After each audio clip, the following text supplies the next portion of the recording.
नमस्कार, मी नम्रता. विजन महाराष्ट्र न्यूजच्या वृत्तवाहिनीमध्ये तुम्हा सर्वांचं स्वागत. पाहुयात आजच्या ठळक घडामोडी.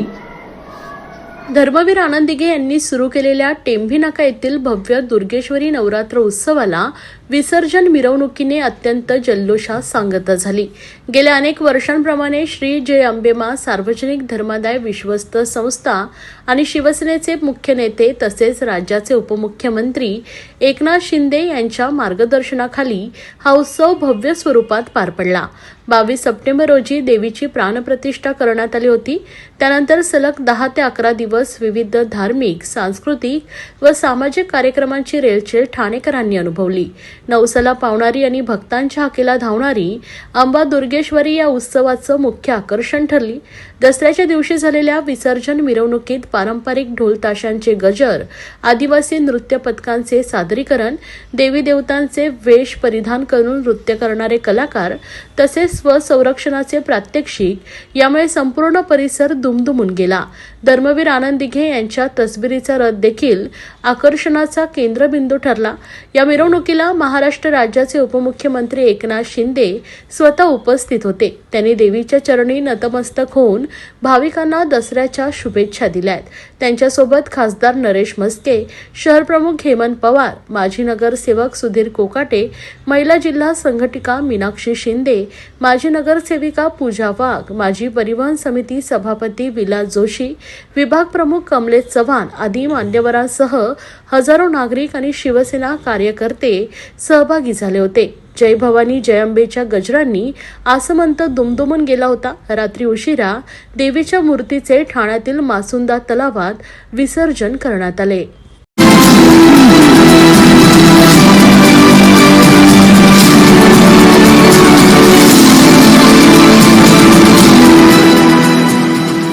ठाणे शहर भाजपा पुरस्कृत नवयुग मित्र मंडळातर्फे दरवर्षीप्रमाणे यंदाही नवरात्र उत्सव मोठ्या भक्तिभावाने साजरा करण्यात आला.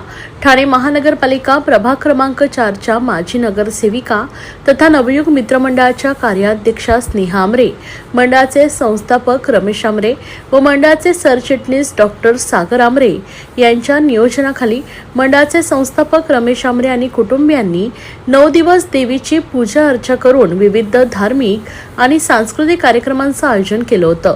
काल विजयदशमी दसऱ्याच्या दिवशी 2 ऑक्टोबर 2025 रोजी सायंकाळी टिकोजिनीवाडी परिसरातून देवीची विसर्जन मिरवणूक अतिशय साध्या पद्धतीनं काढण्यात आली. ही मिरवणूक साधेपणाने काढत मंडळाने महाराष्ट्रात अतिवृष्टी संकटातून बळीराजाला व सर्वसामान्य नागरिकांना सावरण्याकरिता गंगा महाआरतीचं भव्य आयोजन केलं होतं. नवयुग मित्रमंडळ उत्सव 2025च्या वतीनं हा आयोजन करण्यात आलं होतं. या महाआरतीमुळे संपूर्ण परिसर भक्तिमय वातावरणानं भारलं गेलं होतं. देवीला निरोप देताना आमरे कुटुंबियांनी पारंपरिक पद्धतीने सासूरवाशीन म्हणून अखेरची पूजा करून देवीला साश्रू नयनांनी निरोप दिलाय. मिरवणुकीत साधेपणा जपण्यात आला असून त्यावरील खर्च महाराष्ट्रात आलेल्या दुष्काळी परिस्थितीवर मात करण्यासाठी मदतीसाठी वापरण्यात येणार असल्याचं मंडळाचे संस्थापक रमेश आमरे यांनी स्पष्ट केलंय. यावेळी स्थानिक माजी नगरसेविका स्नेहा आमरे, संस्थापक रमेश आमरे, मंडळाचे सरचिटणीस डॉक्टर सागर आमरे तसेच प्रमुख सल्लागार शंकर पवार, मनोज सिंग यांच्यासह मंडळाचे सर्व पदाधिकारी, कार्यकर्ते, भाविक, भक्त, नागरिक मोठ्या संख्येने उपस्थित होते. तर ही गंगा महाआरती पाहण्यासाठी भाविकांनी प्रचंड गर्दी केली होती. सर्वात पहिले दसऱ्याच्या सणात खूप खूप शुभेच्छा. नवीन पिंपळगाव दरवर्षी आम्ही नवरात्र साजरा करत असतो. हे आमचं 21वा वर्ष होतं आणि खूप उत्साह आणि आनंदात आपला देवीचा उत्सव पार पडलेला आहे. अतिवृष्टीमुळे जे शेतकरी बळीराजा आपला जो संकट आलेला आहे आणि सर्वसामान्य नागरिक जे संकटात आलेले आहे त्यांच्यामुळे आज आम्ही ती मिरवणूक कॅन्सल केली आणि महाआरतीचं आम्ही नियोजन केलं. मंडळातर्फे सर्व सदस्य आणि जे आमचे हितचिंतक आहेत सर्वांचं आम्हाला खूप खूप अभिनंदन करायचं वाटतं की सर्वांनी खूप सहकार्य केलं आणि बळीराजा आपल्या लवकर या ज्या संकटात आलेला आहे त्या संकटाला बाहेर पडावा. मदत एक तुम्ही जाहीर करणार होतात. आम्ही आता 1-2 दिवसामध्ये जे काय मदत ती आम्ही जाहीर करणार आहोत आणि सीएम फंडला आम्ही देणार आहोत. सीएम फंडासाठी आम्ही चेक देण्याचा निर्णय घेतलेला आहे. काय काही आहे की अजून काय कोणत्या हातात द्यायचं ते अजून माहिती न पडत म्हणून आम्ही सीएम फंडाकडे सपोर्ट करणार आहोत. तर नवयुग मित्र मंडळाचं हे 21वं वर्ष होतं. तर 21व्या वर्षात आम्ही दरवर्षीच असं काहीतरी वेगळं करण्याचा प्रयत्न करतो. तर यावर्षी आम्ही वाराणसीवरून थेट गंगा आरती आपल्या ठाणेकरांसाठी आयोजन केलेलं होतं. हे आमच्या मंडळाचं यावेळी डिसिजन होतं. तसेच यावर्षी अजून वेगळं म्हणजे आपण जर बघाल तर अतिवृष्टी आल्यामुळे जे संकट आलेलं आहे शेतकऱ्यांवरती, तर ते लक्षात घेऊन आम्ही आमची जी जंगी मिरवणूक होती ती आम्ही रद्द केली आहे. तर त्याऐवजी आम्ही जे काही आमची मिरवणुकीसाठी जी काही आमची सामग्री लागणार होती त्याच्यामध्ये म्हणजे जे काही आम्हाला फंड आलेला तो आम्ही मदत म्हणून आमच्या सर्व कार्यकर्त्यांनी नवयुग मित्रमंडळाने डिसाईड केलं की सीएम रिलीफ फंड मध्ये आम्ही तो सुपूर्द करणार आहोत. सागर, वैद्यकीय क्षेत्राशी निगडीत असून डॉक्टर काही वैद्यकीय मदत मिळत काय? वैद्यकीय क्षेत्राशी निगडीत जर म्हणाल तर आंबरे कॅन्सर केअर ट्रस्ट या म्हणजे जे ट्रस्ट आहे त्याच्या मार्फत आम्ही वैद्य म्हणजे जे पेशंट्स आहेत त्यांना आपण मोफत मदत करतोच. तसंच यावेळी आपण मॅमोग्राफी कॅम्प पण ठेवलेला. तसेच वैद्यकीय आपल्याला सीएम त्यांच्याकडूनच आपल्याला एक वैद्यकीय मदत म्हणून पण कॅम्प ठेवण्यात आलेला. तर ते तर आम्ही दरवर्षी आमच्या मागच्या 21 वर्षापासून आम्ही हे सतत कार्यरत आहोत या वैद्यकीय मदतीमध्ये पण.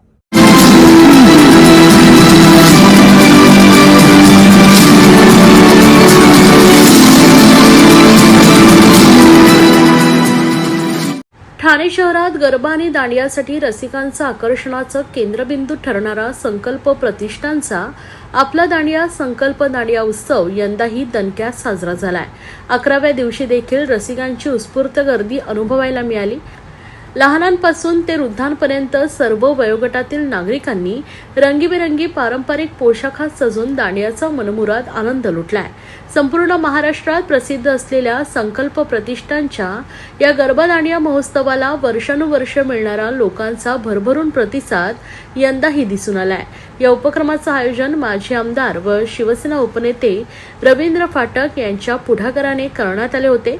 यामागचा उद्देश सामाजिक ऐक्य, सांस्कृतिक जतन आणि उत्सव प्रियतेला चालना देणे हा आहे. संकल्प प्रतिष्ठान नेहमीच सामाजिक आणि सांस्कृतिक क्षेत्रात सक्रिय असून विविध सण उत्सव, उपक्रम आणि समाजोपयोगी कार्याच्या माध्यमातून समाजाला जोडण्याचं कार्य करत आहे. उत्सवाच्या 11व्या दिवशी मोठ्या संख्येने तरुणाईंनी नागरिकांनी एकत्र येत गरब्याचा आनंद लुटलाय. कार्यक्रमाच्या उत्तरार्थ दरवर्षीप्रमाणे दांडिया स्पर्धा विजेत्यांचा गौरव सोहळा संपन्न झाला. या स्पर्धेत विविध वयोगटातील सहभागी स्पर्धकांनी पारंपरिक पोशाख, नृत्य कौशल्य आणि सादरीकरणात उत्कृष्टता दाखवत उपस्थितांची मनं जिंकली. विजेत्यांना माजी आमदार रवींद्र फाटक यांच्या मार्गदर्शनाखाली उपस्थित मान्यवरांच्या हस्ते ट्रॉफी, प्रमाणपत्र आणि स्मृतिचिन्ह देऊन सन्मानित करण्यात आलाय. तसेच या कार्यक्रमाच्या यशस्वी आयोजनात मोलाचा वाटा उचलणाऱ्या स्वयंसेवक, संयोजक, कलाकार व सहकार्य करणाऱ्या संस्थांचाही विशेष सत्कार करण्यात आलाय. यावेळी माजी नगरसेविका जयश्री फाटक, माजी नगरसेविका नम्रता फाटक तसेच प्रतिष्ठानचे विविध पदाधिकारी, कार्यकर्ते आणि नागरिक मोठ्या संख्येने उपस्थित होते. संपूर्ण कार्यक्रम नवरात्र म्हणजे केवळ धार्मिक सण नसून एक सामाजिक, सांस्कृतिक आणि एकात्मकतेचा उत्सव आहे, हे अधोरेखित करणारा ठरलाय. संकल्प प्रतिष्ठानच्या या उपक्रमामुळे ठाणेकरांना एकत्र येण्याची आणि आनंद साजरा करण्याची सुंदर संधी मिळाली आहे. कार्यक्रमाची सांगता जय माता दीच्या घोषणांनी आणि भक्तिमय वातावरणात करण्यात आले. पुढील वर्षी हा उत्सव आणखीन भव्य स्वरूपात पार पडावा अशी उत्सवप्रेमी ठाणेकरांची अपेक्षा आहे.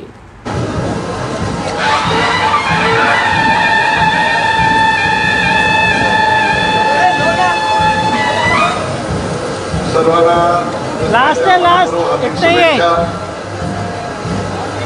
नाही 10 दिवस संकल्पमध्ये दांड्या या पद्धतीने खेळलाय आणि अमीर हडकर बँडने त्या आपल्याला एवढं चांगला परफॉर्मन्स दिल्याबद्दल सर्वप्रथम मी अमीर आणि त्याच्या पूर्ण टीमचं मनापासून अभिनंदन करतो.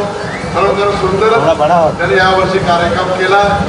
पण कार्यक्रम करण्यासाठी आपण सर्व दांड्या रसिक सहकार्य करून त्यांना प्रोत्साहन दिलं आणि खेळण्यासाठी संकल्पवरती आपण विश्वास टाकून या संकल्प दांडिया आपला दांडिया समजून आपण सर्वजण आलात. त्याच्याबद्दल आपल्याला सर्वांना, दांडिया रसिकांना आणि सर्वांनाच मनापासून मी अभिनंदन करतो. त्याचबरोबर या संपर्क अमीर हडकर येथे बँडचे सर्वच दिसते गायक आहेत. खरोखर त्यांचं मनापासून मला कौतुक करावं असं वाटतंय. खास करून अनुष्का शितोडे, त्यांचं पण मस्त चांगलं 10 दिवस तुम्ही कार्यक्रम केलाय.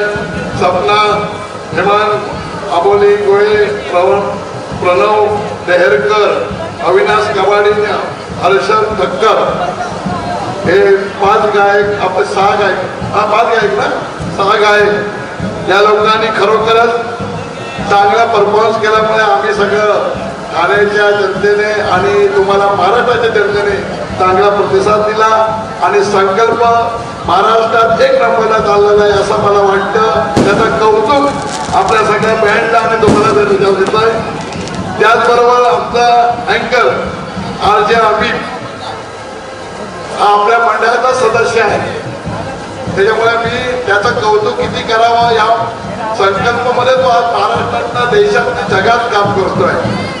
ज्या दिवशी आपल्याकडे आला तो लंडनवरून आला आणि खरोखरच आम्ही तुझं मनापासून मी कौतुक करेन की आपण एवढं चांगलं अँकरिंग करताय आणि संकल्पचा दांड्या आपण 10 दिवस सक्सेस केल्याबद्दल तुला मी माझं सांगतो. तू पूर्ण वेळ पुढच्या पण संकल्पना आपणच यायचं आहे असं मी तुला आणि या सर्वच बँडना मी आजच निमंत्रण देतो. बघा हे आपलं घर आहे, आपण सर्वजण करत असतो. कोणाचा बाई एक सगळ्यांचा आपल्या दांडिया संकल्प दांडियाचं नावच असं ठेवलं आहे की आपण सर्व आपला दांडिया असल्यामुळे तुमच्या मनापासून मी कौतुक करतो. त्याचबरोबर माझं आज 10 दिवस झाले. 10 दिवसामध्ये बरेच लोकांनी सेलिब्रिटी, मराठी असतील, हिंदी असतील, सर्वच सेलिब्रिटीने भाग घेतला होता. त्याचबरोबर आमचे कपिल देशपांडे आल्यात का? हां, त्यांचं पण मनापासून कौतुक करावं लागेल की 10 दिवस मराठी ॲक्टर जे आणण्याचं काम त्याने कंपनीने केलं. त्या कंपनीचं आणि त्यांचं मनापासून मी कौतुक करतो. हिंदीमधील जे कलाकार सगळे रोज येत होते ते आपले काही मित्र, माझे मित्र असे सर्वच येत होते रोज. आज पण मला सुनील शेट्टीचा सकाळी फोन आला होता, मी आज येऊ का? म्हटलं आज काही कोणते समारंभ नाही आहे, दर्शनाला या. तर अशा सर्व गोष्टीचा आपल्याला प्रेम आपल्या मंडळावरती असल्यामुळे ते सर्व कलाकार आपल्याकडे येत असतात. त्या संकल्प चौकामध्ये सर्वच महाराष्ट्राचे मुख्यमंत्री सन्माननीय देवेंद्र फडणवीसनी भेट दिली. त्याच्यानं आमचे नेते शिंदेसाहेब त्यांचे आशीर्वाद आमच्या सोबत आहेतच. त्याचबरोबर महाराष्ट्रामध्ये शेतकऱ्यामध्ये जो दुष्काळ पडला आहे त्या आमच्या मंडळाच्या माध्यमातून मुख्यमंत्री निधीला आम्ही 5 लाख रुपयाचा निधी दिलाय. पण आपण आणखी मदत त्यांना करायचं आमचा आत्ताच मी शिंदेसाहेबांच्या मिटिंगला आपण त्या मेळाव्याला जाऊन आलो. ते सर्वांनाच आम्हाला मदत करायची. आम्हीच सर्व शेतकऱ्यांसाठी आजपासून उद्यापासून सुरुवात करणार आहे. जेवढी मदत जास्तीत जास्त ज्या शेतकऱ्यांना देता येईल आमच्याकडून तेवढी जास्तीत जास्त मदत दिवाळीच्या पूर्वी पोहोचवली जाईल असं मला वाटतं. ते पण आम्ही आमच्या वतीने काम करू असं मी आपल्याला आपल्या माध्यमातून आपल्याला आश्वासन देतो. आपण 10 दिवस आम्हाला ती संधी दिली म्हणजे 20 वर्ष आम्ही ह्या संकल्पामध्ये करतोय. पण 20 वर्षामध्ये जेव्हा प्रत्येक वर्षामध्ये आपल्या संकल्पने प्रोग्रेस करून चांगले कार्यक्रम करायचा प्रयत्न केला. म्हणून मला वाटतं एवढ्या संकल्पाला आपण सर्वांनी प्रोत्साहन दिलं. असंच कायम स्वरूपी आमच्या संकल्पावरती आमच्या मनापासून आपले आशीर्वाद राहले आणि संकल्पाची आमची पूर्ण टीम त्यांचा मनापासून मी कौतुक करतो. पोलीस सर्वच ज्याने ज्याने आजूबाजूच्या लोकांनी त्रास झाला असेल त्या दिलगिरी व्यक्त करतो. तर बघा कार्यक्रम करताना सर्वांना त्रास होत असतो पण त्यामध्ये पण आपण सक्सेसफुल करू. खास करून मी मीडियाचं मनापासून कौतुक करू. 10 दिवस प्रत्येक मीडियाने आपापल्या चॅनलच्या माध्यमातून युट्यूब असेल सगळ्याच चॅनलमधून हातवे केबल असेल सर्वच मी सगळ्यांचं केबलचं आणि सर्व मीडियाचं मनापासून कौतुक करतो. असंच प्रेम आमच्या मंडळावरती आपलं राहो अशी सदिच्छा देतो आणि दसऱ्याच्या शुभेच्छा देऊन थांबतो. जय हिंद, जय महाराष्ट्र. या होत्या आजच्या ठळक घडामोडी. अशाच राजकीय, सांस्कृतिक, क्रीडा क्षेत्रातील बातम्या पाहण्यासाठी पाहत रहा विजन महाराष्ट्र न्यूज ही वृत्तवाहिनी. विजन महाराष्ट्र न्यूजच्या फेसबुक चॅनलला व युट्यूब चॅनलला फॉलो आणि सबस्क्राईब करा. धन्यवाद.